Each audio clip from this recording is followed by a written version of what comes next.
வணக்கம் தலைவா, அனைவருக்கும் இனிய வணக்கம். இன்றைக்கி நம்ம இந்த ஒரு வீடியோவில் எதை பற்றி பார்க்க போகிறோம் அப்படின்னு பார்த்தீங்கன்னா, டிஆர்பி மற்றும் பள்ளி கல்வித்துறையில் வந்திருக்க ஒரு சில முக்கியமான தகவல்களை பற்றி இந்த வீடியோவில் பார்க்கலாங்க.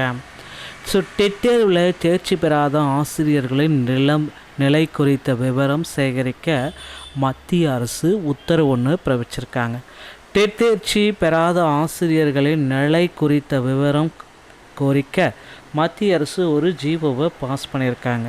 உச்சநீதிமன்ற தீர்ப்பு 1/9/2025 மற்றும் மத்திய அரசினுடைய உத்தரவு டெட்டு ஆசிரியர் தகுதி தேர்வு தேர்ச்சி பெறாதவர்கள் ஆசிரியர்களுடைய நிலை குறித்து விவரம் சேகரிக்க மத்திய அரசு ஒரு உத்தரவிட்டிருக்காங்க.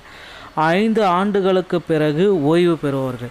தீர்ப்பு வந்த தேதியிலிருந்து 5 ஆண்டுக்குள் ஓய்வு பெறக்கூடிய ஆசிரியர்கள் டெட் தேர்ச்சி பெறாமலேயே பணி ஓய்வு பெறலாம் என்ற தீர்ப்பு இருக்குது.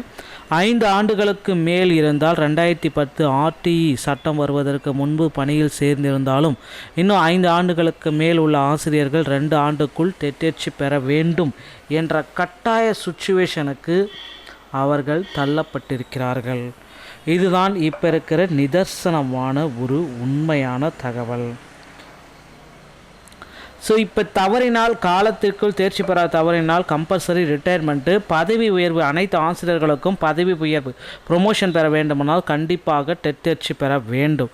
மத்திய அரசினுடைய கவலைகள் என்ன அப்படின்னு பார்க்குறப்ப, ஓய்வு பெறும் நிலையில் உள்ள ஆசிரியர்களின் டெட் தேர்ச்சி பெற சொல்வது அவர்களுக்கு மன ரீதியாக பாதிப்பையும் நிதி பாதுகாப்பின்மையும் ஏற்படுத்தும் என்ற கோரிக்கைகள் வந்துள்ளன. அனுபவம் வாய்ந்த ஆசிரியர்கள் வெளியேறுவது கல்வி முறையில் ஒரு பெரிய வெற்றிடத்தை உருவாக்கும். தமிழக அரசுடைய நடவடிக்கை என்ன அப்படின்னு பார்த்தீங்கன்னா, அந்த தீர்ப்பினால் தமிழ்நாட்டில் பாதிக்கப்படக்கூடிய ஆசிரியர்கள் துல்லியமாக எண்ணிக்கையை கணக்கிட வேண்டும்.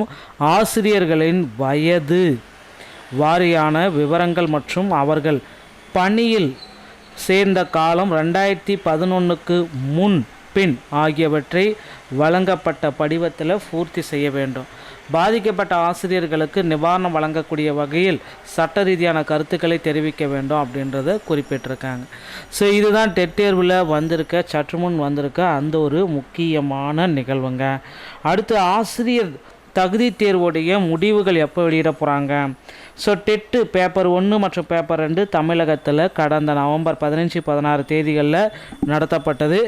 இதனுடைய முடிவுகளுக்காக மக்கள் வெயிட் பண்ணிகிட்ருக்காங்க. கண்டிப்பாக இதோடைய முடிவுகள் ஜனவரி 10க்குள்ளார வெளியாகும் என்ற எதிர்பார்ப்புகள் மக்கள் மத்தியில் அதிகப்படியாக இருக்குது மக்களே. ஸோ அதனால் டெட்டு பேப்பர் 1 மற்றும் பேப்பர் 2 தேர்வு முடிவுகள் இன்னும் ஒரு சில தினங்களில் உங்களுக்கு கிடைத்துவிடும் அப்படின்ற நம்பிக்கையோடு இருங்க. கண்டிப்பாக டெட் தேர்வில் நிறைய பேருக்கு பார்த்திங்கன்னா கூடுதலாக கிரேஸ் மதிப்பெண்கள் வழங்க இருக்காங்க இந்த டைமு. ஸோ அதிகப்படியான கிரேஸ் மதிப்பெண்கள் டெட் தேர்வில் கண்டிப்பாக கிடைக்கும். மகிழ்ச்சியோடு இருக்க. இது ஆசிரியர்களுக்கு கிடைச்ச இன்னும் ஒரு குட் நியூஸ் அப்படின்னு சொல்லலாம். ஏன்னா டெட் தேர்வில் நிறைய கேள்விகள் தவறு அப்படின்றத குறிப்பிட்டே சொல்லியிருக்காங்க. ஸோ அது எல்லாமே எதிர்பார்க்குறப்ப கிரேஸ் மதிப்பெண்கள் கண்டிப்பாக டெட் தேர்வில் அதிகபட்சமாக 1லிருந்து ஒரு 10 மதிப்பெண்களாவது கிரேஸ் மதிப்பெண்கள் வழங்கப்பட அதிகப்படியான வாய்ப்புகள் இருக்குது மக்களே. அதனால் ஹாப்பியாக இருங்க. கிரேஸ் மதிப்பெண்கள் விரைவில் வர இருக்குது, பொறுத்து வந்து நம்ம பார்க்கலாம். டெட்டு பேப்பர் 1 மற்றும் பேப்பர் 2 ரிசல்ட்டு இந்த ஜனவரி 10லேருந்து 20ஆம் தேதிக்குள்ளார வெளியாகும். ஸோ அப்படி கண்டிப்பாக வெளியாகும். ரிலாக்ஸாக இருங்க நண்பர்களே. வீடியோ பிடிச்சிருக்கும் அப்படின்னு நினைக்கிறேன். மீண்டும் ஒரு நல்ல தகவலோடு நான் உங்களை சந்திக்கிறேன். நன்றி, வணக்கம், தேங்க்யூ.